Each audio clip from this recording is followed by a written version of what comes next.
नमस्कार दोस्तों, मैं सुशील कुमार यादव आप सभी को अपने चैनल SLGS एकेडमी में स्वागत करता हूं।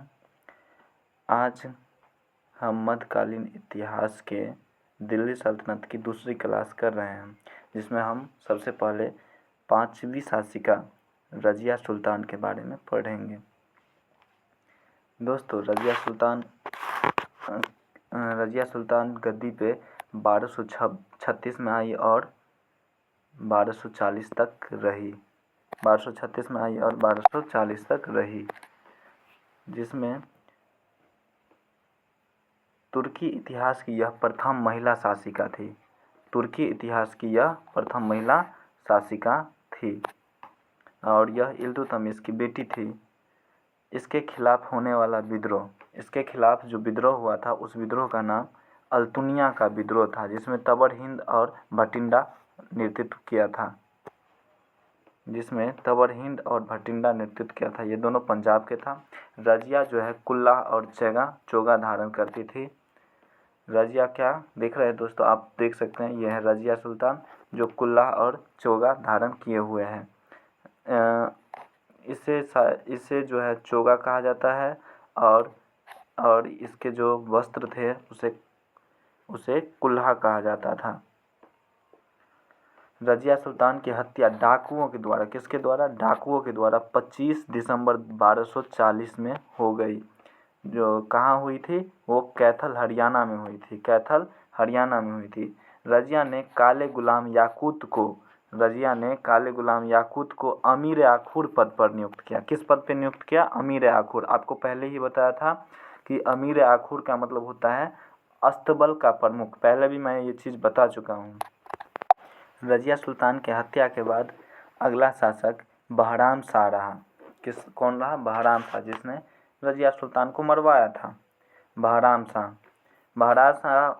शाह जो है 1240 से 1242 तक शासन में रहा। 1240 में आया और 1242 तक शासन में रहा। यह भी इल्तुतमिश का पुत्र ही था। कौन था? इल्तुतमिश का पुत्र था। इसने अपना नायब ए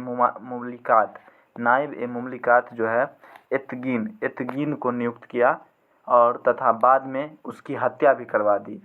एतगीन की हत्या, अब आपकी क्वेश्चन होगी कि उसने एतगीन को नायब ए मुमलिकात पद दिया और फिर हत्या क्यों कर दिया?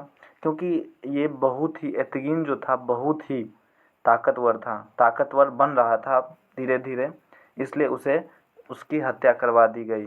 बहराम शाह के समय 1241 में, कब? 1241 में मंगोल ने तैयर के नेतृत्व में आक्रमण किया। अगला शासक मसूद शाह था, जो 1242 में आया और 1246 में शासन छोड़ा, जिसने 1242 से 1246 तक शासन की बागडोर संभाली। यह रुकनुद्दीन फिरोज का पुत्र था। कौन था? यह रुकनुद्दीन फिरोज का पुत्र था। मसूद शाह जो है रुकनुद्दीन फिरोज का पुत्र था। अगला शासक है नसीरुद्दीन महमूद, जो 1246 से 1266 तक रहा। पूरे 20 साल दिल्ली सल्तनत पर राज किया। नसीरुद्दीन महमूद जो इल्तुतमिश का बड़ा पुत्र था। सुल्तानगढ़ी का जो मकबरा था, इसी के याद में इल्तुतमिश ने बनवाया था। इसे सल्तनत काल का औरंगजेब भी कहते थे। यह टोपी सीकर जीवन व्यतीत करता था। महमूद जो है बलबन का नायब ए मुमलिकात बलबन को नियुक्त किया और बलबन का दामाद था। बलबन जो है इसे अपनी बेटी से शादी करवा दिया और इसे फंसा लिया और बाद में जो है बलबन इसकी हत्या भी करवा दिया। फिर उसके बाद गद्दी पे आएगा बलबन। अब बलबन गद्दी पर आया। इसका शासनकाल द्वितीय गुलाम वंश की शुरुआत माना जाता है। इसका वास्तविक नाम, बलबन का वास्तविक नाम जो था बहाउद्दीन था। क्या था? बहाउद्दीन। और बलबन इल्तुतमिश का गुलाम था। किसका गुलाम था? इल्तुतमिश का गुलाम था। उपाधि इसे उल्लू खां को मिला था, जो महमूद ने दिया था। महमूद इसका दामाद था। अमीर ए शिकार व अमीर आखुर बना। अमीर ए शिकार हो, अमीर आखुर बना। लौह एवं रक्त नीति अपनाया। लौह एवं रक्त नीति अपनाया और तुर्क ए चहलगानी का अंत कर दिया। किसका अंत कर दिया? तुर्क ए चहलगानी का अंत किया। 40 सरदारों का अंत किया। वो क्योंकि वो 40 सरदार बहुत ही पावरफुल थे और उसी के माना जाता है कि उसी के बोलबाला बहुत था, जिसे वो चाहते थे उसे शासक बना देते थे। इसलिए ये बलबन बहुत ही क्रूर टाइप का शासक था, जिसने दिल्ली सल्तनत पे बहुत ही क्रूरतापूर्ण शासन किया। सिजदा एवं पोबास नौरोज उत्सव का शुरू किया। सिजदा एवं पाबोस नौरोज उत्सव मतलब, सिजदा मतलब झुककर, कोई भी उसके सभा में जब भी कोई भी उपस्थित होता था तो वो झुकता था और वहाँ उसके पाँव को चूमता था। ऐसा उत्सव उसने शुरू किया था अपने दरबार में, राज दरबार में। पहली बार गैर इस्लामिक प्रथा चलाई। पहली बार जो है गैर इस्लामिक प्रथा किसने चलाई? बलबन ने। फारसी पद्धति में दरबार का गठन किया। किस पद्धति में? फारसी पद्धति में दरबार का गठन किया। सैनिक के लिए नकद वेतन दिया। सैनिक के लिए नकद वेतन की व्यवस्था किया। 2 विभाग बनाया। बलबन ने 2 विभाग बनाया। कौन कौन से विभाग बनाए?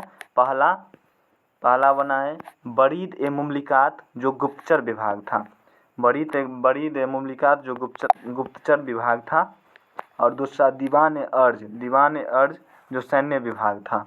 दीवान ए अर्ज जो सैन्य विभाग था। बलबन ने न्याय विभाग का भी स्थापना किया। बलबन ने न्याय विभाग का भी स्थापना किया। बलबन के समय 1279 और